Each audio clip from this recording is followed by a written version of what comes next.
Hello friends, मी जालिंदर पटरे sir Sonai इंग्लिशवाला चॅनलमध्ये आपलं खूप खूप स्वागत करतो. मित्रांनो, आज या ठिकाणी आपण पार्ट्स ऑफ स्पीचच्या सिरीजमध्ये प्रेपोजिशन्स घेऊन आलेलो आहे. सर्वांना एक विनंती आहे की थोडंसं प्रेपोजिशन्स जास्त असल्यामुळं थोडं त्या ठिकाणी समजून घ्या. एकदम व्यवस्थित पद्धतीनं आपण त्या ठिकाणी जाणार आहोत आणि जरी काही अडचण आली तरी नंतर निश्चितपणानं कमेंट्समध्ये त्या ठिकाणी सांगा. आणि थोड्याच कालावधीमध्ये आपण सर्वांनी चॅनलला भरभरून साथ दिली त्याबद्दल आपल्या सर्वांचे मी या ठिकाणी आभार मानतो. असंच सहकार्य आपण या ठिकाणी कराल ही अपेक्षा. ओके मित्रांनो, आपल्याला आज या ठिकाणी थोडासा व्हिडिओ मोठा झाला तरी त्या ठिकाणी व्यवस्थित प्रेपोजिशन्स कायमचे त्या ठिकाणी तुम्हाला समजून जातील. ओके, व्यवस्थित पहा. तर पहिल्यांदा बघा, आपल्याला इथं काय पाहिजे रे? प्रेपोजिशन्स.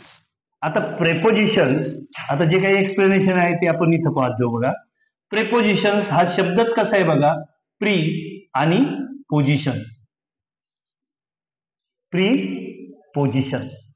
मग प्री म्हणजे अगोदर आणि पोजिशन म्हणजे काय? स्थिती. मग नामाची किंवा सर्वनामाची पोजिशन सांगणारे शब्द त्यांना आपल्याला प्रेपोजिशन म्हणायचे. त्याच्यामधून आपल्याला नामाची आणि सर्वनामाची काय कळते रे? पोजिशन कळते. आणि इथं त्याची डेफिनेशन जर पाहिली तर अ वर्ड दॅट कनेक्ट. सगळ्यात महत्वाचं काय? कनेक्ट करणं. मग कोणाला कनेक्ट करतो रे? मग तुमचं नाउन असेल, प्रोनाउन्स असतील किंवा फ्रेजेस असतील. म्हणजे नाउन्स, प्रोनाउन्स आणि फ्रेजेसला कनेक्ट करणारा शब्द. कनेक्ट करणारा शब्द. आता मी जर असं म्हटलं, इथं पहा, काऊ इज इन द गार्डन. आता इथं या काऊ जे नाऊन आहे त्याला या ठिकाणी गार्डनशी कनेक्ट या शब्दाने केलेलं आहे, इन या शब्दानं, आणि म्हणून इनला प्रेपोजिशन म्हणायचे. पण एक लक्षात ठेवा, जर इन थोडा वेळ आपण नाही वापरलं तर त्याचा अर्थ असं होऊ शकत नाही, काऊ इज द गार्डन. लक्षात आलं? म्हणून प्रेपोजिशन्स हे त्या ठिकाणी सगळ्यात महत्वाचा पार्ट ऑफ स्पीच मधला भाग त्या ठिकाणी आहे. ओके, तर आपल्याला तर काय करायचंय? पहिल्यांदा बघा, आता या ठिकाणी आपण जर पाहिलं प्रेपोजिशन्स सगळे आपण जरा वेगळ्या पद्धतीने त्या ठिकाणी जाणार आहोत.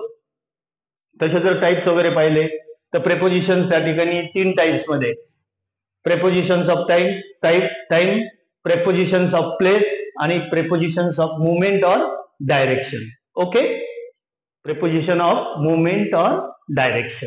लक्षात आले? पण आता पहिल्यांदा हे जे इन, ऑन आणि ऍट बऱ्याच वेळा वापरले जाणारे सर्वनाम त्या ठिकाणी आहे. मग ह्याच्यासाठी आपल्याला काय करायचंय माहितीये का?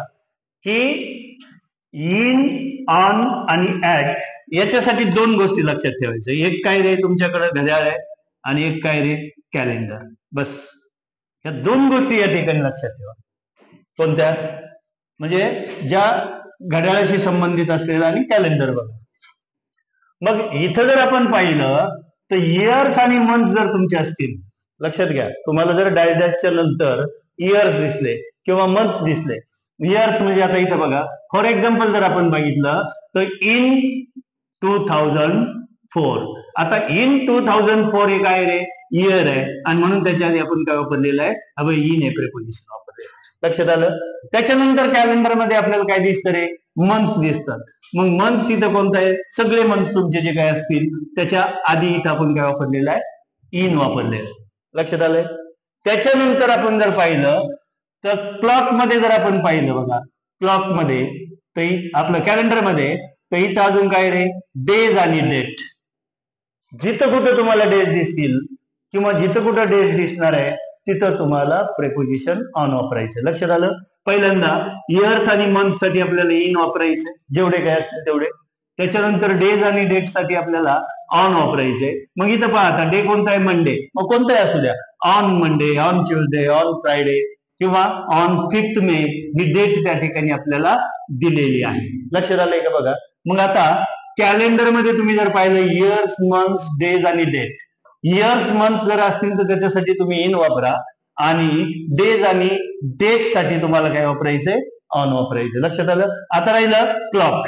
क्लॉक मध्ये काय काय रे, हावर्स असतील, मिनिट्स असेल, सेकंड्स असतील.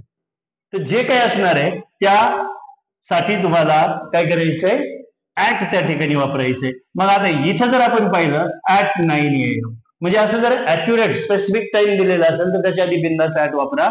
त्याच्यानंतर ऍट 2 o'clock, तर त्याच्या आधी तुम्हाला त्या ठिकाणी ऍट वापरायचे. आले लक्षात तुम्हाला. क्लॉक आणि कॅलेंडर साठी इन, ऑन आणि ऍट कशा पद्धतीने वापरायचे ते आपण पाहिलेलं आहे. आता बघा इनचा आणखी उपयोग काय आहेत रे. च्या आत जर म्हणायचं असेल, च्या आत म्हणजे आता आपण समजा रूमच्या आतमध्ये आहे, I am in the room, I am in the car. लक्षात आलं एक बघा, I am in the car किंवा I am in the room. किंवा आता इथं जर पाहिलं बघा, इन च्या आत म्हणायला आपण वापरतो mother is in the kitchen. Mother is in the kitchen. समजा मी इथं म्हणाल mother is in the kitchen. Okay. पण मी या ठिकाणी जरा बघा, सी जम्प्ड इनटू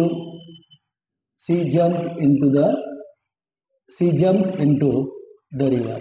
आता इथं जर आपण पाहिलं तर mother is in the kitchen, मी आई किचन मध्ये आहे सांगताना मी इन वापरलंय, पण she jumped into the water. मग आता इन आणि इनटू याच्यामध्ये कोणता बदल आहे? तर बघा, इन म्हणजे च्या आत साठी आपल्याला सांगायचंय आणि इनटू म्हणजे मुवमेंट जर असेल, काय असेल, मुवमेंट जर असेल. लक्षात आलंय. आता विदिन सुद्धा च्या आत आहे, इनटू सुद्धा च्या आत आहे आणि इन सुद्धा च्या आत आहे. म्हणजे 3 प्रेपोजिशन्स आपल्याला च्या आत सांगण्यासाठी वापरायचे. तर त्याच्यासाठी जर नुसतं आपल्याला च्या आत म्हणायचंय तर mother is in the kitchen, there is no moment. पण she jump into the river, there is a moment, there is a moment. आणि म्हणून इथं आपल्याला मोमेंट जर असेल तर इनटू त्या ठिकाणी वापरायचंय. हा,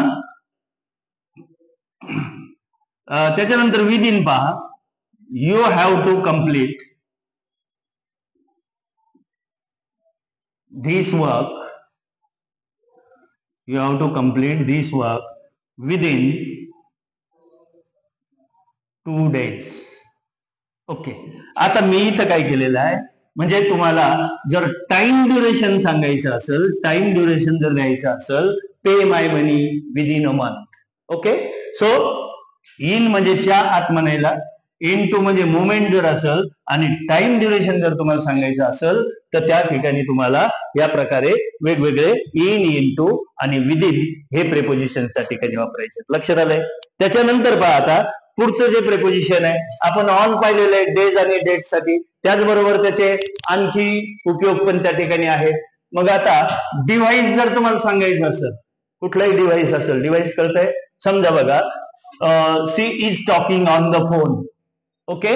सो फोन असेल किंवा वी आर वॉचिंग किंवा टीव्ही असेल किंवा he is working on the computer किंवा he gets sums, he is doing sums on the calculator.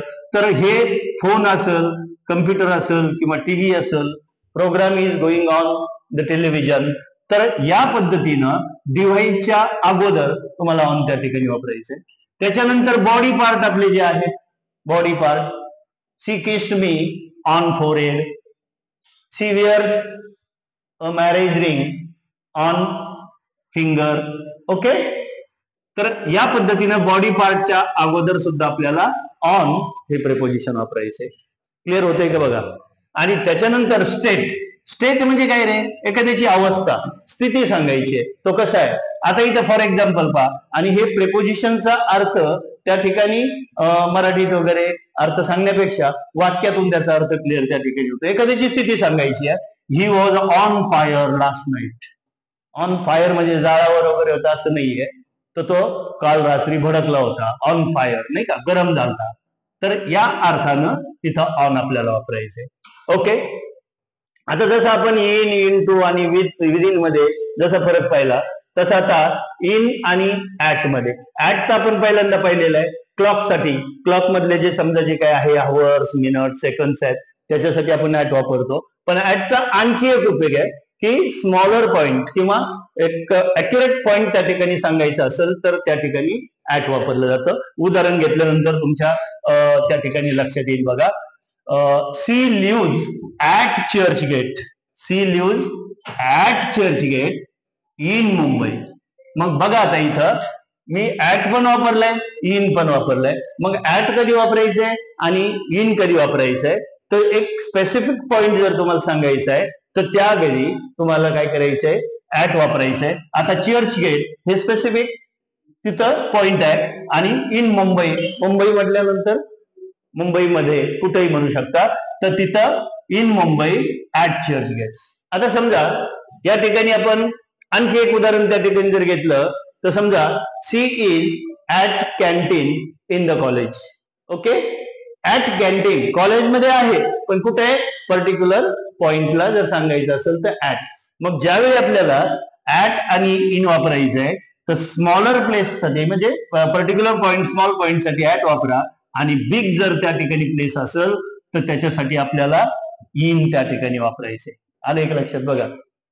दोन प्रेपोजिशन कधी वापरायचे, समजा मी असं म्हणेल बघा, I live at Sonai in Nevasa.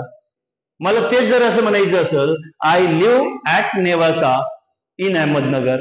लक्षात येते, म्हणजे छोट्या प्लेस साठी पॉइंट साठी तुम्हाला त्या ठिकाणी ऍट वापरायचंय आणि मोठ्या साठी तुम्हाला त्या ठिकाणी इन वापरायचंय. इथपर्यंत क्लिअर झालंय. आता त्याच्यानंतर पहा, ऑन टू कधी वापरायचंय आपल्याला, जर मोमेंट त्या ठिकाणी असेल, मोमेंट असेल, एखादी मोमेंट आहे. आता बघा, she climb on to the roof. On to the roof म्हणजे काय, वर.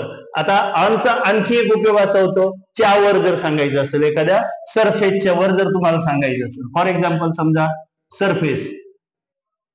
आता मी असं म्हणू शकतो बघा, पेन. समजा pen is on the hand. लक्षात आलंय. ऑन किंवा book is on the table. Book is on the table म्हणजे सरफेसच्या वर जर सांगायचं असेल तर त्या ठिकाणी सुद्धा आपल्याला काय वापरायचं असतं रे, ऍन. आता ऑन टू सुद्धा ज्यावर म्हणायचं असेल पण मोमेंट जर त्याच्यामध्ये असेल तर आपल्याला त्या ठिकाणी ऑन टू वापरायचं. ओके, चला पुढं. फ्रॉम. आता फ्रॉमचा अर्थ काय होतो रे, च्यापासून किंवा च्याकडून च्यापर्यंत जर सांगायचं असेल तर आपल्याला त्या ठिकाणी फ्रॉम तुम्ही वापरू शकता. आता समजा बघा, the train runs from Pune to Mumbai. From आणि टू.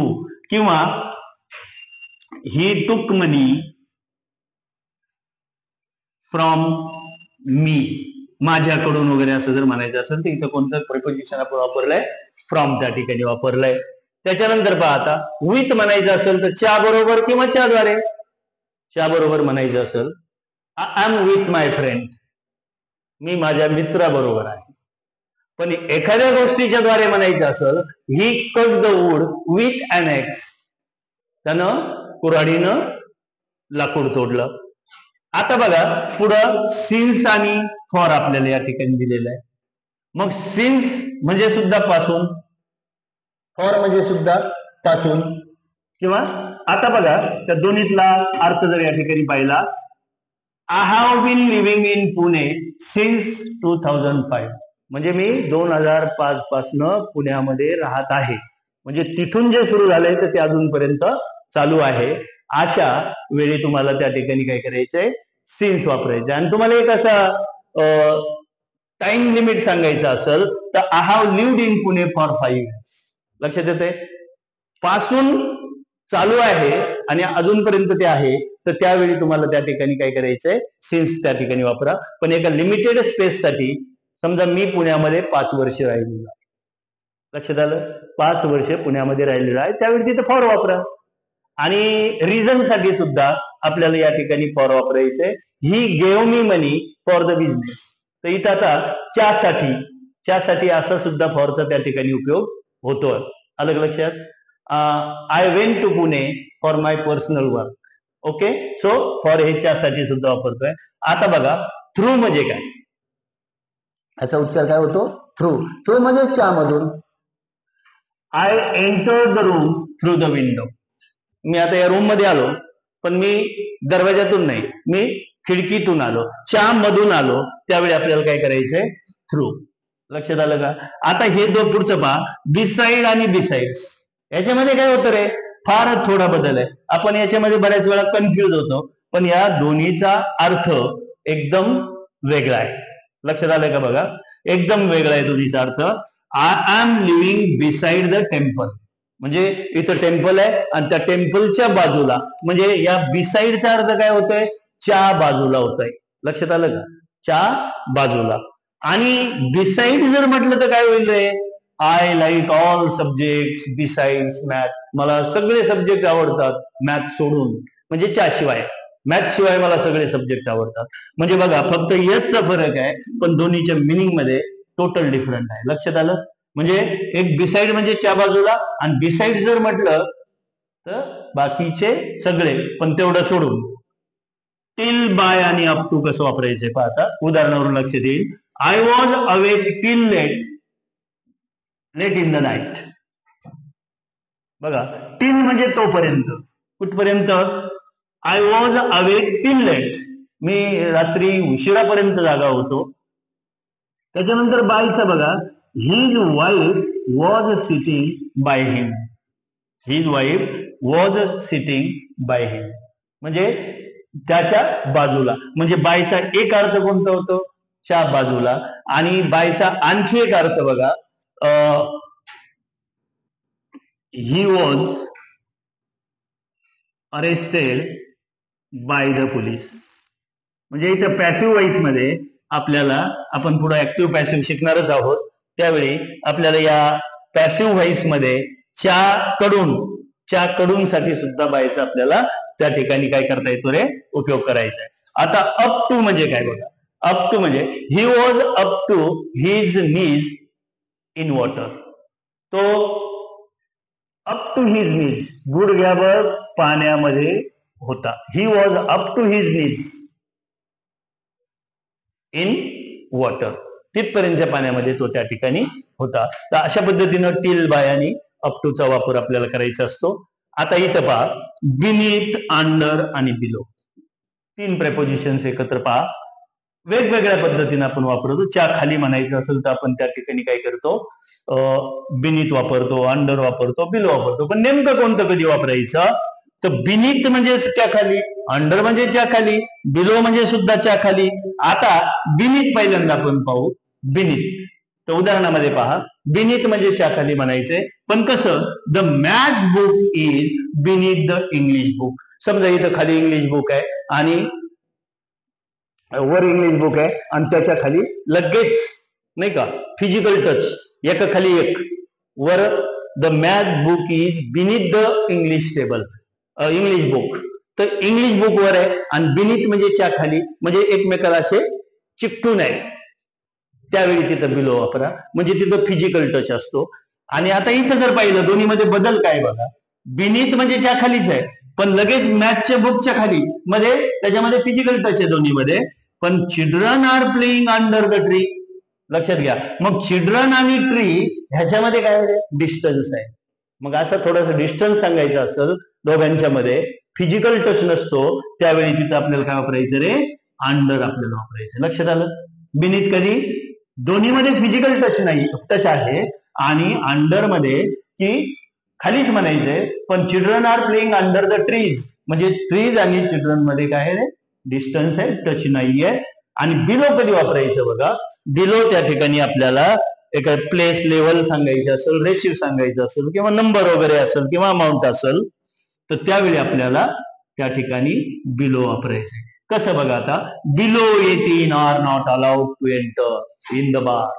लक्षात आलं, बार मध्ये बिलो 18 असेल, लक्षात आलं. बिलो द पॉवर्टी रेंज असेल, म्हणजे रेशिओ सांगायचा असेल, तुम्हाला लेवल सांगायची असेल, किंवा त्या ठिकाणी तुम्हाला प्लेस सांगायचं असेल, तर त्या ठिकाणी बिलो वापरायचं. लक्षात आलंय. बिनीथ फिजिकल टच असतो, अंडर साठी फिजिकल टच नसतो, children we are playing under the tree. आणि बिलो म्हणजे त्या ठिकाणी रेशिओ वगैरे तुम्हाला सांगायचं असेल, लेवल सांगायचे असेल, किंवा प्लेस सांगायचं असेल, नंबर सांगायचं असेल, तर त्या ठिकाणी तुम्हाला ते वापरायचंय. लक्षात आलं. त्याच्यानंतर आता पहा, अबो आणि ओव्हर, अबो अँड ओव्हर. मग अबो आणि ओव्हर हे दोन प्रेपोजिशन्स आहेत. हे प्रेपोजिशन्स कसे वापरायचे? फॉर एक्झाम्पल पहा, आता अबोव वापरताना आणि ओव्हर वापरताना दोन्हीमध्ये हे बघा, वर सांगायचं असेल ना तुम्ही अबोव वापरा, ओव्हर वापरा, पण बऱ्याच वेळा आपली जमलिंग होते. काय जमलिंग होते रे? आता वर तर म्हणलंय मास्तर, पण आता नेमकं अबोव कधी आणि ओव्हर कधी? तर ओव्हर कधी आणि अबोव कधी? तर हायर लेवल, हायर पोझिशन जर तुम्हाला सांगायची असेल तर तुम्हाला अबोव वापरायचं. लक्षात आलं? आता इथं पहा, the plane is flying above the village. Plane कुठं फ्लाय होतंय? The plane is flying above the village. मग बघा, प्लेन मध्ये आणि विलेज मध्ये त्याची उंची पहा तुम्ही, हायर पोझिशनला आहे. लक्षात आलं? त्यावेळी तुम्ही काय करायचंय? अबोव म्हणायचंय. आणि ओव्हर कधी म्हणायचंय रे? ओव्हर म्हणताना लोअर पोझिशन आहे. काय आहे? लोअर पोझिशन आहे. She held the umbrella over both of us. नाही का? आम्ही दोघंही चाललेलो होतो, तुम्ही दोघंही चाललेले होते आणि तिनं आमच्या दोघांच्या डोक्यावर, म्हणजे इथं काय झालं रे? छत्रीची जी पोझिशन आहे आपल्यापासूनची ती लोअर लेवलला आहे आणि प्लेनची जी पोझिशन आहे ती हायर लेवलला आहे. आणि म्हणून या दोन प्रेपोजिशन मध्ये तुम्हाला अबोव कधी वापरायचंय? हायर पोझिशनला जर असेल, आणि लोअर पोझिशनला असेल तर ओव्हर त्या ठिकाणी वापरायचंय. ओके. हा ओव्हरचा आणखी एक अर्थ असा आपण म्हणू शकतो बघा, द टाइम इज ओव्हर.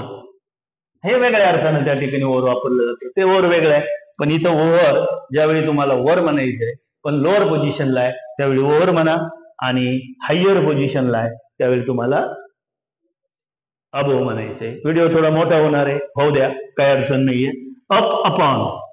आता अप आणि अपॉन आपल्याला कधी वापरायचे बघा, तर बघा, we were climbing up the narrow mountain आणि she was seated upon the throne. लक्षात घ्या, वी वेअर क्लाइम्बिंग, जसं असं माउंटेन वर आपण we were climbing up the narrow mountain, एक छोटा अरुंद पर्वतावर आम्ही वर चढत होतो.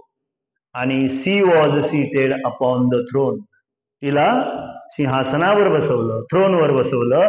तर हा बदल दोन्हीमध्ये आहे. We are climbing up the narrow mountain आणि अपॉन म्हणजे च्यावर बसवले.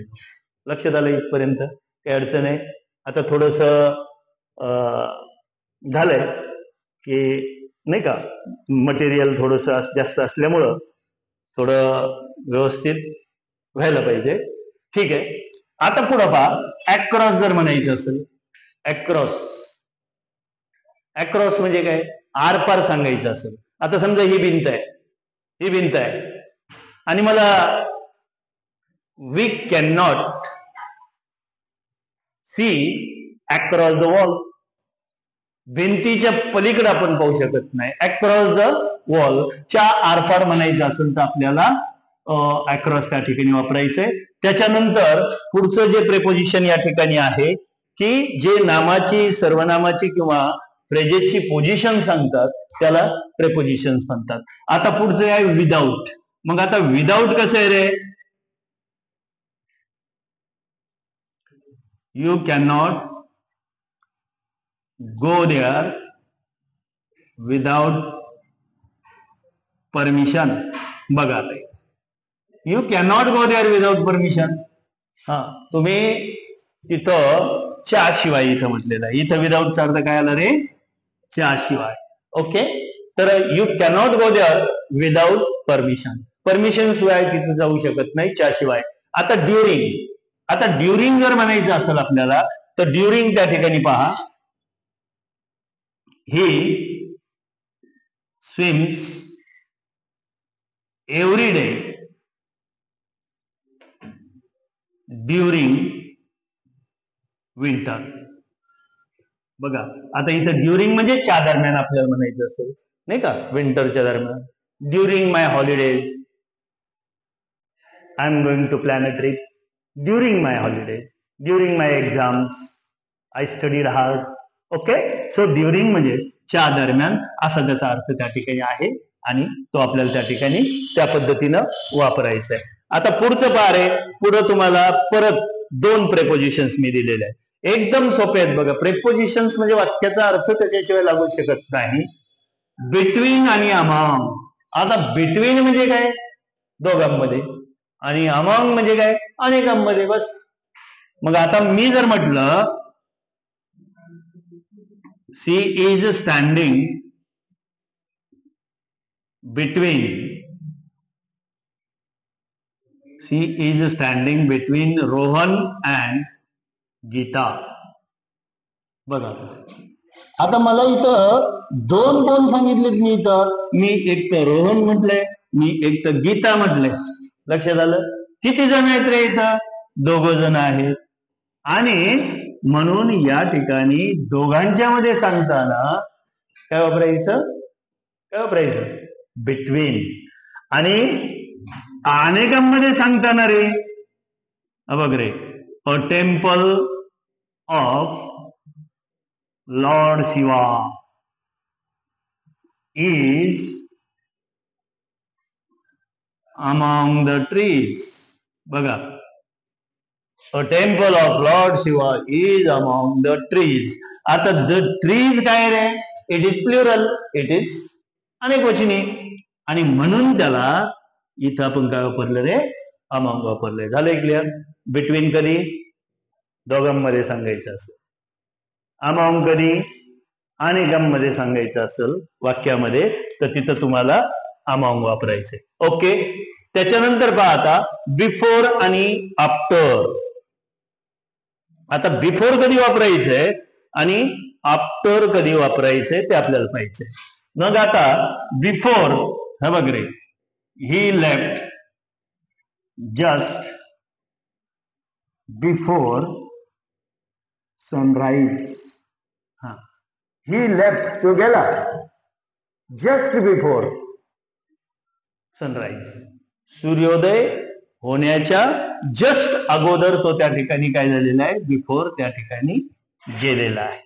त्याच्यानंतर आफ्टर कुठं पाहिजे? कुठं वापरायचं?